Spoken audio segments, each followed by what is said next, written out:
sit, had nowhere to operate from. They had nowhere to make sure that I think patients come and are comfortable waiting in the corridors to make sure that I think they are taken care of properly. So these machines came without other accessories. So it's like the coming in of this generation has provided the accessories to these machines to make sure that I think they are operable. Now we can operate them. The donation is valued at 7 million kwacha. Musase Cheyo, MBC News. Beautify Malawi Trust, BIM, has urged the flood survivors in Nkhotakota district to take responsibility for their safety and livelihoods by avoiding cultivating and settling in flood-prone areas. BIM National Coordinator Dingiswayo Jerry made the remarks on behalf of the First Lady, Madam Professor Gertrude Mutharika, who is the founder of BIM, during the donation of relief items to more than 460 flood-displaced people at Kabiza Camp in Liwaladzi, Traditional Authority Kanyenda, in the district. We have a report. Most of the displaced families previously lived at Kakuyu, a small island at the mouth of Duangwa River, where it joins Lake Malawi. The settlers built makeshift houses and cultivate rice in the area. However, the island experiences flash floods which displace hundreds of people every year. While supporting these people with food items including maize flour, soya pieces and salt, worth over 33 million kwacha, Beautify Malawi Trust BIM National Coordinator Dingiswayo Jerry has urged them not to permanently resettle in the area for the sake of their safety. The government has been calling upon those people not to cultivate at that place, not to stay at that place. And it is again the same call that the First Lady is making to the people, not to move and reside at that same place as well, Kakuyu, which is like an island. There are so many resources that go into it for rescue, at the same time for relief. But if we manage those kind of situations, that by not staying in those places, it means we are helping the government and even other players as well not to spend the resources for rescue and relief, other than coming in with the resources to help them create up a sustainable livelihood, which is something that the First Lady wants to do. Nkhotakota District Commissioner Ben Tono commended BIM and other organizations for complementing government's efforts in supporting displaced families as they work towards rebuilding their lives and livelihoods. It's quite a very difficult situation, but we would like to thank partners and organizations, also DODMA, that are coming to the district to assist us in this. And especially today, we would like to thank Her Excellency Professor Gertrude Mutharika, who is the leader of Beautify Malawi, who have also come in with a lot of assistance in terms of ufa and soya pieces and salt. This is also going to ease some of the problems that are food problems that are being faced in the camp.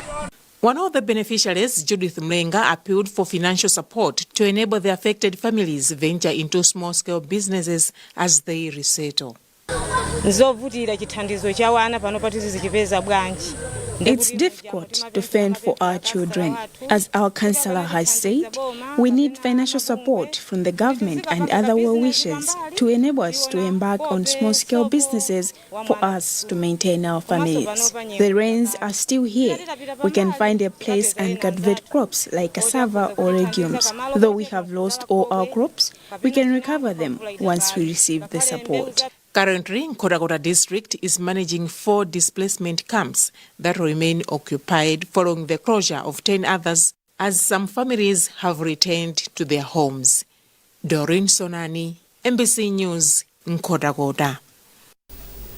The Malawi Electoral Commission, MEC, has announced that all preparations are complete for the March 17 by-elections, which will be held in 4 constituencies and 9 wards across the country.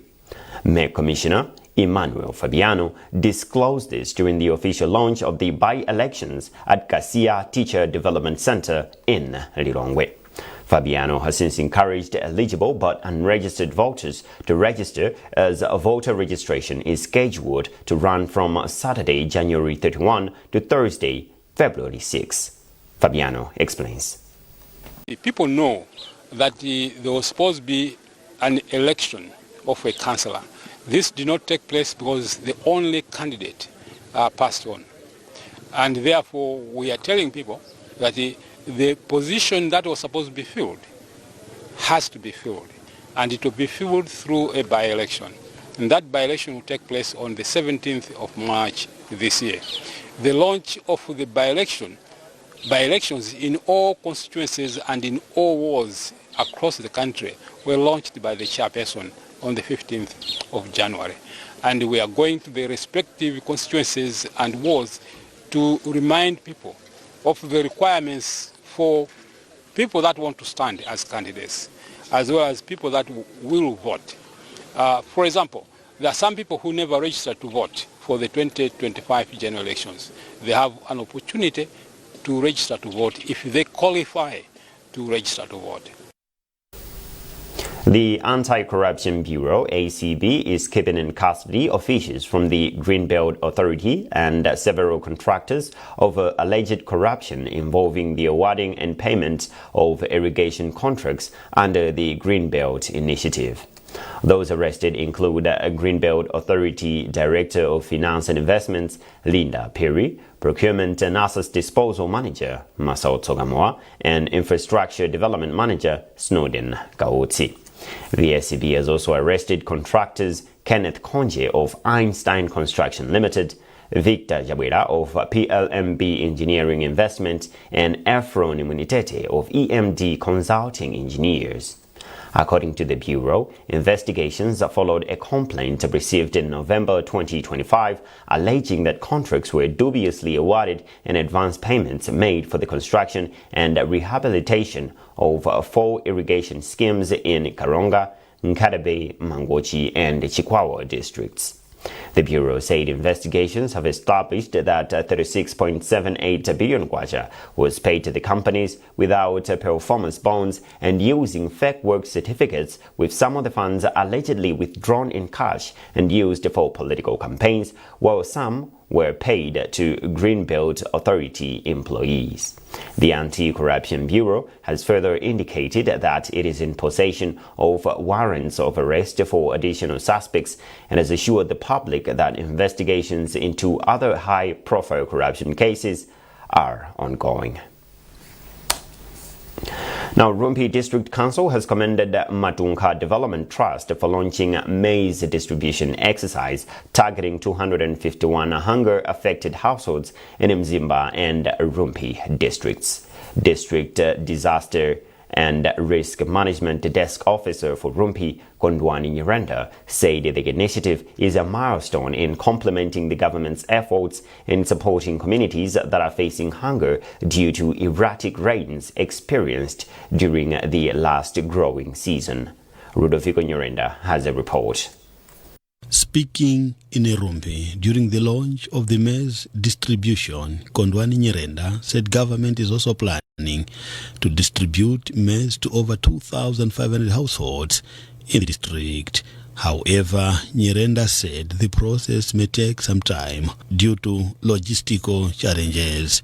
He therefore hailed Matunga Development Trust for the timely intervention, saying it will help bridge the gap as communities wait for the government support. Nyirenda further urged other organizations operating in the district to emulate Matunga's gesture in supporting the affected households. You know, at the moment, the president declared that all the districts are in need of food. In fact, he declared it as a national disaster. So, for Matunga, I think they have helped the district. Manager for Matunga Development Trust, Goodson Chavura, said they decided to support the communities after noting the severity of hunger among the targeted households. Chavura added that the organization remains committed to easing the suffering of resource-constrained families through humanitarian support. When we are implementing these activities, we discovered that in our community there are many people who are struggling with hunger. So looking at that situation, we sat down and we had a discussion at our departmental level. So we started seeking funds from well-wishers, and fortunately our colleagues from Netherlands have responded positively. One of the beneficiaries, Chris Gondwe of Luka village in traditional authority Chikuramayembe, said the support has come at a time when they had nothing to eat. Meanwhile, Matunga Development Trust has urged beneficiaries to cultivate a spirit of sharing what they have with their neighbors in need.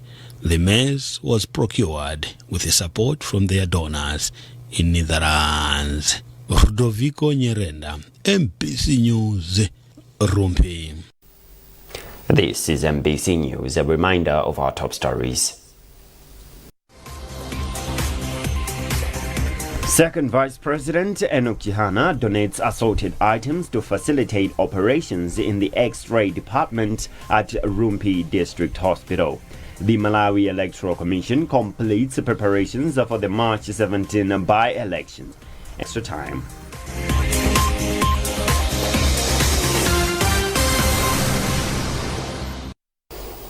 In a drive to restore trees in Michiru Forest Reserve in Blantyre, communities who live around the mountain in Chintumbira village have mobilized themselves to replant the trees. Through the initiative, the communities have already planted 15,000 trees, and this year they're geared to plant 30,000 more. Simeon Boyce reports. In 2024, Michiru Mountain Forest in Blantyre was on the brink of collapse, as nearly 1,000 poachers had turned this treasured nature reserve into a charcoal hotspot, felling hundreds of trees daily. Government had to engage soldiers from the Malawi Defense Force to stop the malpractice, but it was little too late as many trees were already destroyed. This has caused negative effects of climate change that has devastated the livelihood of communities around the mountain. We have been seriously affected by the destruction of trees on Michiru Mountain.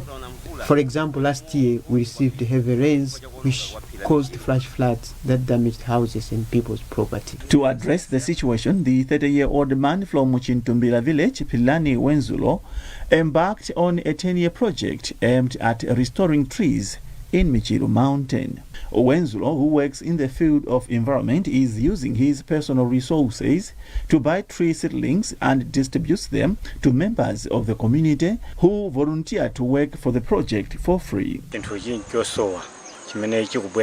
We see this initiative as blessings to us. A long time ago, this area was covered with a forest full of animals and edible plants, but with the wanton cutting down of trees, they all disappeared. I'm happy to tell you that we have planted over 15,000 trees, and we are expecting to plant at least over 30,000 for this season. We have been relying on personal income to fund this project, but as it grows, we are hopeful that other organizations will come in and assist us as we aim to reach higher figures like over 100,000 trees around Michiru Mountain, which will actually help the communities in terms of firewood. We are also planting fruit trees, which we are hoping that in the near future we might establish a juice processing company, which will create jobs for the communities around. At the start of every tree planting season, the communities are hosted to a luncheon. This is the time they eat and drink together while taking stock of the past season and planning for the new one. The ceremony is also attended by community leaders such as chiefs. I am happy with this idea of restoring nature on Michiru Mountain. The importance of trees cannot be overemphasized because apart from being a source of firewood, it is also a source of fresh air. When he was launching the National Forestry Season for 2025-2026 in Palombe, Second Vice President Nkhani encouraged all the citizenry to participate in the exercise, describing it as the only solution to deal with climate change challenges that have hit the country. Simeon Boyce, MBC News, Blantyre.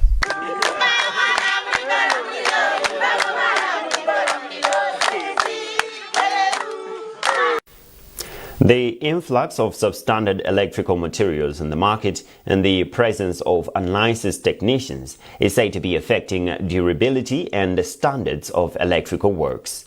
This was disclosed at the close of a week-long training for trainers from Southern Region technical colleges and vocational schools. James Kachepa reports. As part of enhancing skills and technical competence in electrical installation and electronics to trainers from across the technical colleges in the Southern Region, TVETA sourced industry players such as ESCOM, lawyers and Malawi Bureau of Standards, among others, to impart new more knowledge to the trainers.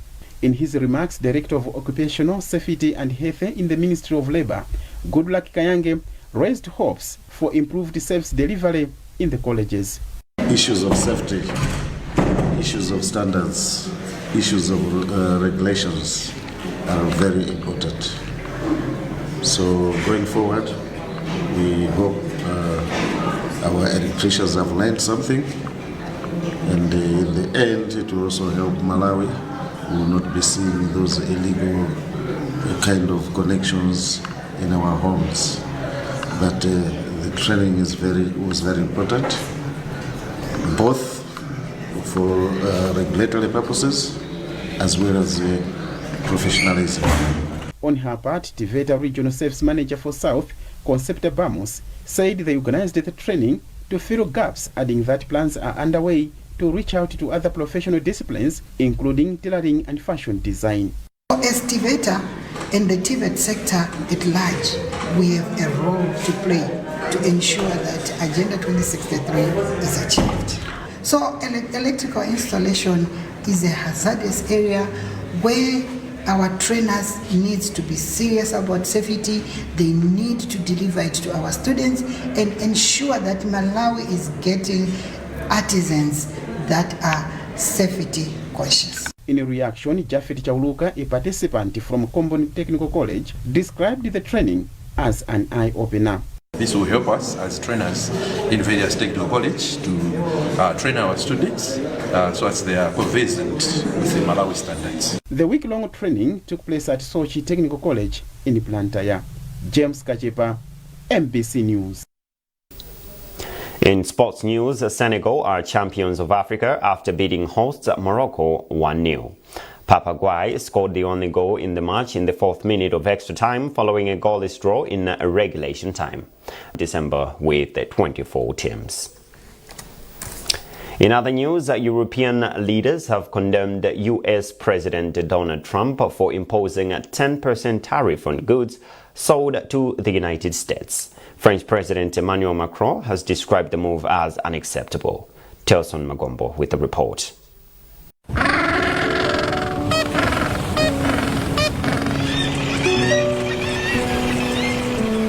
The comments come after Trump announced 10% tariff on goods from Denmark, Norway, France, UK, among others, effective February. According to Trump, this could later rise to 25% until the deal is reached. Trump insists the Danish territory is critical for U.S. security and has not ruled out taking it by force. You look outside, you have China ships all over the place.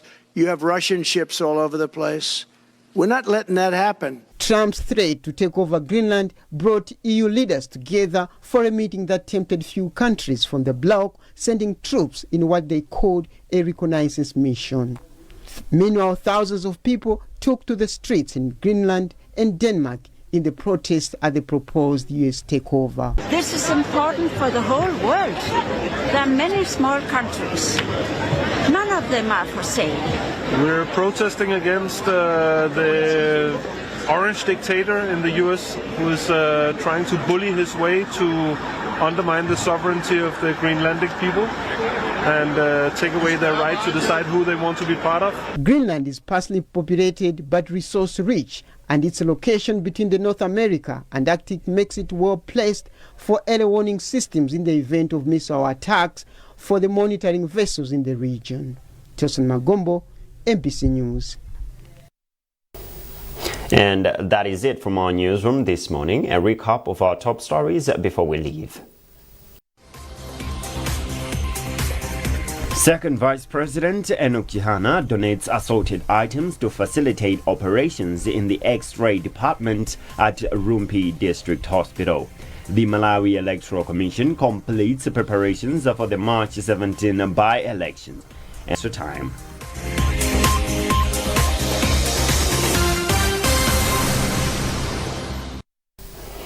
Keep up to date with our news coverage on all our digital platforms by scanning the QR code at the top right corner of your TV screen. You were with me, Ramio Umari. Many thanks for watching, and bye for now.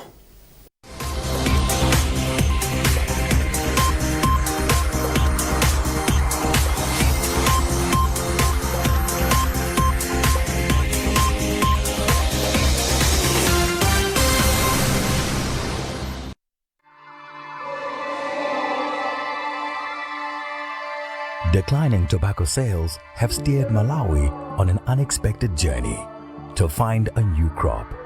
The journey began when Old Mutual recognized an incredible opportunity of shared value and responsible investment. This is the story of Old Mutual, Malawi, and the Gala Max Macadamia Nut Farm. Chuma chilimuntaka. That's what we say here in Malawi. And it's true. In Malawi, you can grow almost anything. Of course, the perfect crop is about more than what you can grow. It's also about how Malawi can benefit. We chose the macadamia crop for many reasons. It's a strong export option with an established international market. It's labor intensive, so fulfills the need for employment. And macadamia crops are rich in potential offshoot opportunities, like our bee and honey project, where the care of our bees is outsourced, creating a rare income-earning opportunity for local women. Macadamia nuts need commitment, time, and money, so we're fortunate in that Old Mutual is with us for the long term.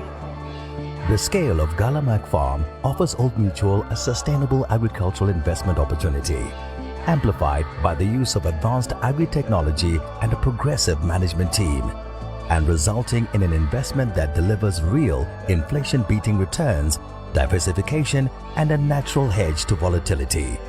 Completely confident in this long-term investment, Old Mutual has a majority 54% equity stake in Gala Mac Farm, which we believe fits our AfriFund returns profile of inflation plus 10%. The Old Mutual Ulimi Fund, diversified agri and agro-processing, export-oriented investments that deliver good returns for investors whilst unlocking maximum long-term value to the economy. We call this creating mutual futures. Your money invested for the good of all. Sabara ino mu program ya Woman Talk. Kodi kupepesa maliro. Kuzikhala ndi malire. Komanso kupepesa kwathu kuzikhala kotani. Iya inimene anadwalira muja, iya akapume. Inu zona munthu ngamene tikamamfusa kuti kodi zinakhala bwanji. Koma ife tinamva kuti zakuti sizimakhala bwino. Kodi ndiye zinakhala bwanji wofuna udziwe chani? Cheni. Azibambo yena wamwalira nzawo kumene kuja nzibambo mayi uja amamusirira ndikali azembatu nde ena mapita ukamfusa kodi ufa makhala kuti kodi ziwiya nziti tabwera tungatanzanu sikuti tikukumbutsani sono mazata